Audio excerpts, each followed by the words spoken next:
were forced to wrangle and kill this unwanted guest in Clear Lake. This 9-foot-long gator was discovered crawling around right next door to a home. Texas Parks and Wildlife officers say it is gator season and everyone needs to be on the lookout. Local 2's Andy Sirota joins us live with more. Andy. Keith, the home is close to a retention pond which feeds into a nearby bayou, so no surprise out here that the gator spotted in the neighborhood generated a lot of curiosity. Neighbors on Garden Creek Way are used to getting visitors, but none as large or menacing as this 200-pound, 9-foot alligator.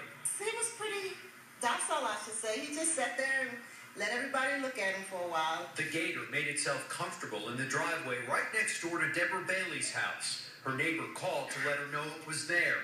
Bailey wasn't the only one who was curious. Pretty soon, one by one, other neighbors began to arrive, armed with their smartphones.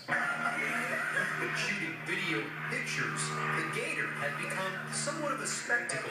After a few minutes, he walked across the driveway, hid in the bushes, and then the game warden came over. Texas Parks and Wildlife says it's mating and nesting season, so gators are more active and visible this time of year.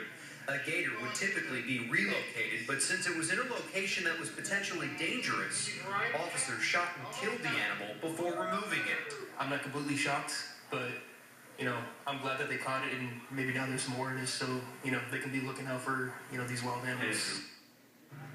And this was not an isolated incident. Texas Parks and Wildlife tells us that its communications center over the past couple of days has been fielding phone calls about gators that were spotted in an area along Clear Lake City Boulevard.